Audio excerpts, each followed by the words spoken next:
Non, je pas.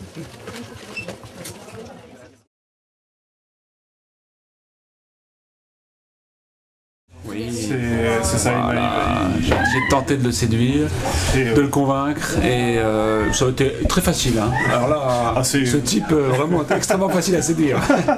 Détrompe-toi. Non, mais c'était l'idée en même temps. Ce qui était intéressant, c'était le fait que quand Didier m'a proposé d'adapter le roman, c'était le fait de sortir aussi du sentier pèlerin, le dessin classique qui peut servir des récits 17e historiques, etc. Mais je trouvais que le dessin de Didier, en tout cas quand Didier me l'a proposé, je me suis dit mais c'est vraiment une expérience intéressante parce que c'est pas un dessin qu'on a l'habitude de voir pour un sujet comme celui-là.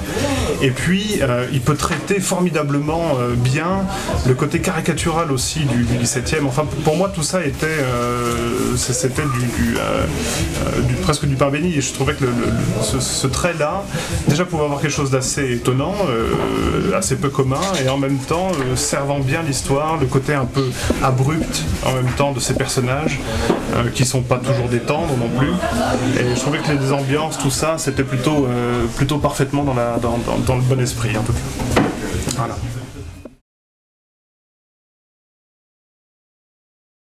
C'était assez mêlé. Hein. D'abord j'ai pris, ensuite j'ai rendu, et puis ensuite on a fait ensemble. C'était ces trois étapes-là. J'ai fait mon adaptation, je lui ai rendu pour qu'il fasse des dialogues, qu'il se réapproprie le projet en y mettant ses mots. Et puis ensuite on a prolongé le projet au-delà de ce qui était prévu dans le roman pour en faire une bande dessinée qui voyageait plus encore en Afrique. Donc là on a été sur un territoire vierge et on s'est remis à deux, s'amuser à imaginer l'histoire et à la laisser. Donc pour moi c'est très imbriqué, très mélangé. C'est toujours ça les collaborations les plus réussies, c'est quand on ne sait plus démêler qui a fait quoi, c'est le plus intéressant. Absolument. Oui, ça a été vraiment la rencontre aussi dans ce sens-là. Un vrai un travail chacun d'appropriation, de reconstruction, etc. En revanche, sexuellement, il ne s'est pas passé grand-chose entre nous. Je le déplore. Moi-même, mais on n'a pas voulu mélanger. Non. Et on aurait peut-être dû. C'est trop tard. C'est trop tard. C'est trop tard.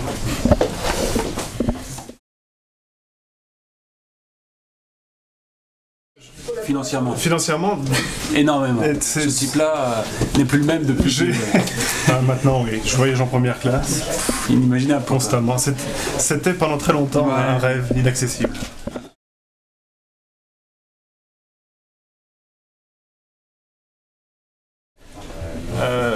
C'est une immense réussite.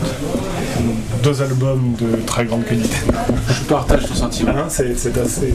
C'est difficile pour lui de répondre sérieusement, je suis à côté. Oui. Donc je vais me déplacer d'un tout petit peu, comme ça tu pourras parler librement. Non, c'est une vraie... Pour moi, c'est un... Quand je relis les 2 albums, il m'est arrivé de les relire il n'y a pas très longtemps, et j'ai été repris par l'histoire.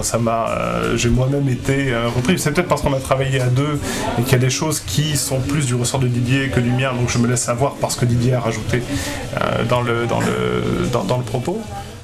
Ce qui m'a le plus étonné, c'est que la première fois que Didier m'a montré les pages, le personnage de Dunant, le personnage du marquis, avait exactement la tête que je lui imaginais quand j'étais en train de l'écrire. Donc ça, j'ai trouvé ça assez étonnant. Donc il y a peut-être une espèce comme ça de vision archétypale d'un personnage, je sais pas, qui fait que ça a été quand même le plus étonnant.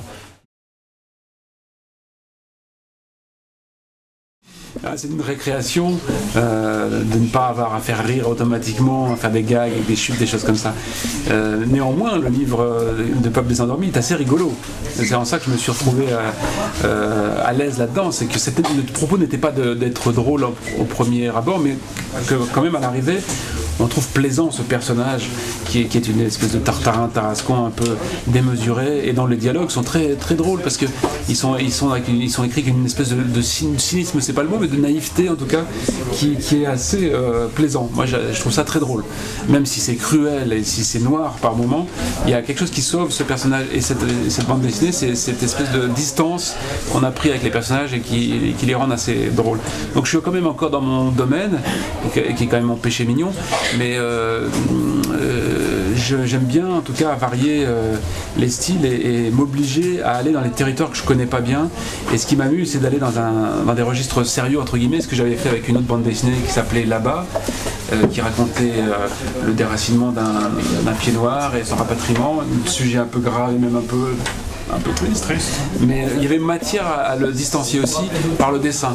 Mon dessin lui-même n'est pas foncièrement triste a priori, donc si on raconte une histoire un peu tragique avec ce trait-là, ça sauve un peu, je trouve, ça allège un peu le pathos et puis ça rend plus digeste l'histoire. Donc voilà, ce qui m'amuse c'est de raconter des histoires tristes avec un dessin un peu énorme, un peu drôné. Je trouve que la rencontre entre les deux produit des fois des effets pas forcément réussis tout le temps, mais en général ça allège le poids.